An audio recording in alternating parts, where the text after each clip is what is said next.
video on making some chickpea hash, well, spicy chickpea hash. So as part of the 10 simple ingredients, I want to just do a hash.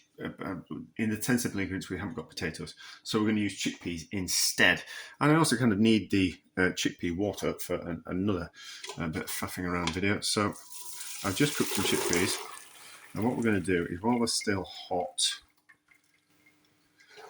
we're just going to give them a bit of a smash, because otherwise it'll be fried chickpeas. Whereas I want them a little bit broken up, so they take on the flavour of the spices that we're going to put in. So that out of the way, because we're going to make a little bit of a noise and a little bit of a mess, so where it's not going to burn anything. And then we're just going to take the potato masher and just give these a little bit of a crush like that. So a few whole ones will be fine, but this is going to be more resemble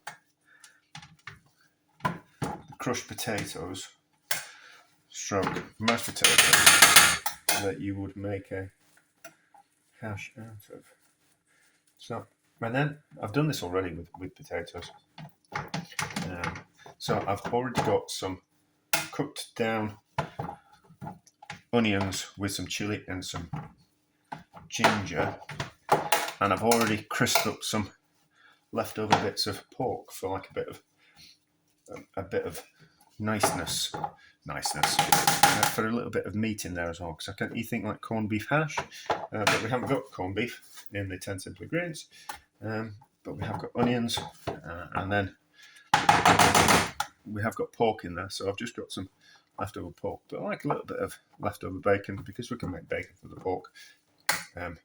We haven't got spices in the 10 simple ingredients, but I view those more as a flavouring more than anything else. So I'm not too fastidious, I hope that's the right word, with the 10 simple ingredients, but I'm not just going to add potatoes to it, but I would add spices, because they're a seasoning. So you wouldn't eat a spice, not all spices, you wouldn't just pop a handful of spices in your mouth and eat them in the same way that you wouldn't chop off a bit of butter and eat that. So that's not in the 10 simple ingredients, but it can be used in the 10 simple ingredients. And the same with salt and pepper, and the same with stock cubes. Like they are seasonings rather than actual ingredients. So that looks like it's all right. So what we're doing as well is we're just driving off a little bit of the moisture, so it's a little bit drier. So when we fry it, well, we'll see. I might have to mash it a little bit better than that. Yeah, maybe mash it a little bit better than that, so it holds together when we cook it. I think. Well, a little bit of texture, bits to go crispy. We'll kind of see what happens. Well, hopefully the bit of lard that we're going to fry it in will just help moisten it, keep it close, and kind of form it together. But anyway, so that's that, and that can be cooling down while I go swimming, and then we'll give it a fry when we come back with some spices, season it up, and then fry a couple of eggs, and have that on top. I think that'd be nice. How does it taste at the moment? So nice enough. There we go. So while I was swimming, I was thinking that those chickpeas need a bit of flour to bind them, but we need to season them first. So salt first, and then just a little bit of flour, just to help them bind together a little bit.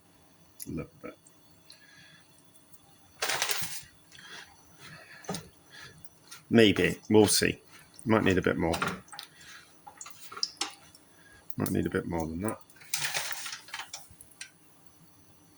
That's all I can use them for. If we're putting flour on them, but not to worry.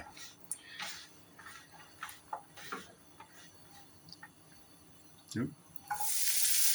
That's beginning to split.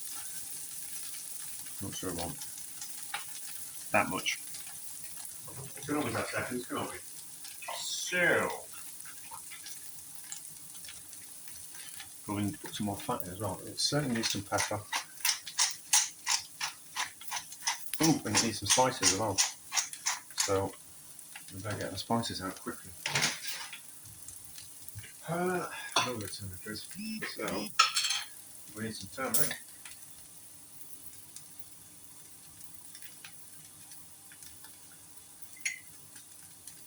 Like that. Might need a bit more. Let's see if we can find the spices that I need. We need some. I don't know where they are. These are cumin seeds, I'm sure. Yeah, definitely cumin seeds. They are delicious. They're cumin seeds. And then we want some, give us some mustard seeds. It would help if they had things labelled on top of it. There we go, mustard seeds. The bottom's probably burning by now. That'll do for mustard seeds.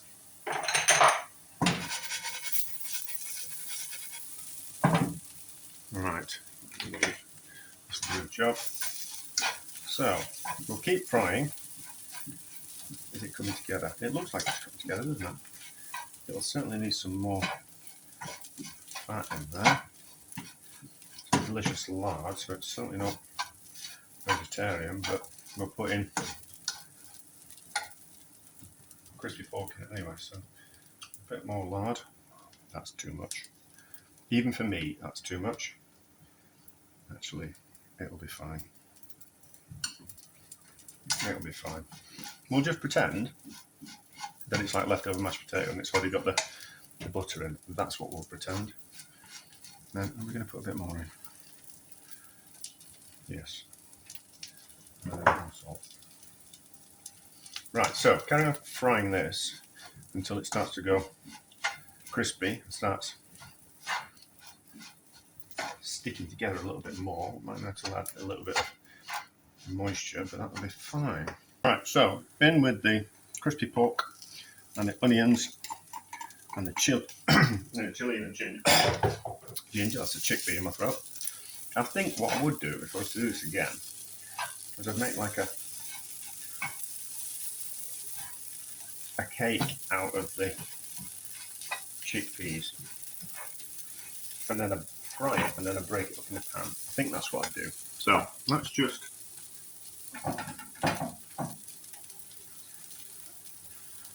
mix this together.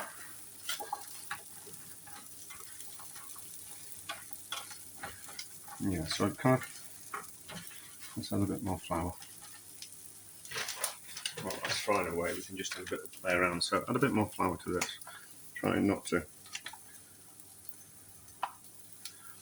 get my hands too much of a mess. Yeah, so that's what I'd do. I'd fry it in clumps. So put that, fry that, don't put any egg in. I just make it wet like that. And it fry like little patties. We'll do that at the end of the video. We'll see how that turns out. Just as a, because it's a bit bitty as that, so it's nice. I've tasted it, so it's not, but it's just, I prefer it a little bit more together. I'm just doing a bit of washing up over it. But I think that would be the solution to that. If you're wanting videos that are pre-formed, where everything's perfect, first time around, this is not the place for you. This is me faffing around. The pork smells good, and the onions smell good. Right, so let's give that a taste, and then let's fry a couple of eggs at the top.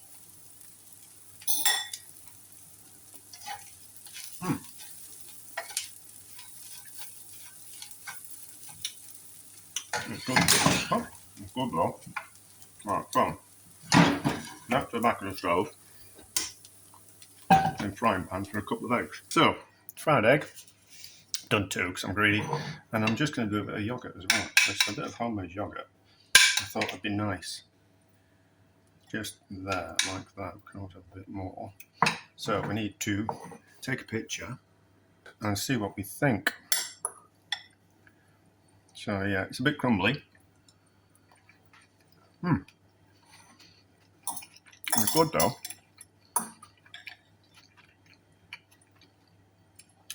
Do you know? Of course it does. It tastes like an onion bhaji. Tastes like a meaty.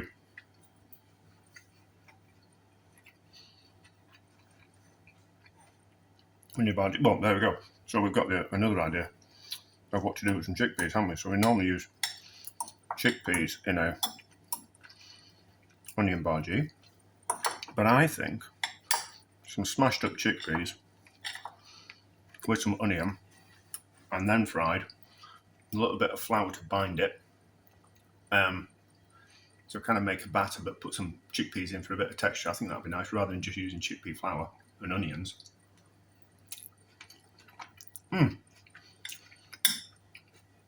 It's nice with the yogurt, and it'll be nice with the egg. That's lovely, is that? That's particularly good, is that? We'll fry up those chickpeas in a cake, and then we'll be back after that. But that's lovely. That is a success, is that? I'd be quite happy to eat that any day of the week. So that's worked better. So then what I'd do is I'd break it up into things like that. Once it was crisp on both sides, then I'd break it up like that.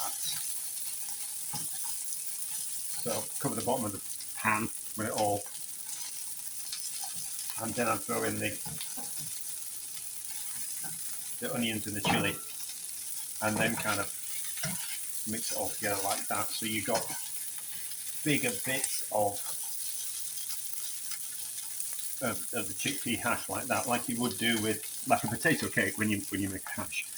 It kind of, even though it crisps up, you fold it in on itself, and you get those crispy bits, but it still holds together. You don't get that with chickpea because it hasn't got the big glutinous texture of potatoes, has it? So, but that's what I do. Like I do it like that, so you get more bits of what we call it, a chickpea like that. But anyway, so if I was to do it again, that's how I'd do it, and then put in the onions and the chilli and the ginger and obviously fry it with the spices in. But then add the onions and the meat later, and then kind of do that, so it's more textural and kind of hold together, and you can get big bits on your fork rather than it being like a bit bitty. But anyway, so a success. Well, yeah, a success. Without the, I don't want to have to do it again, so I'm going to call it a success because I know what I'd do if I was to do it again. A success.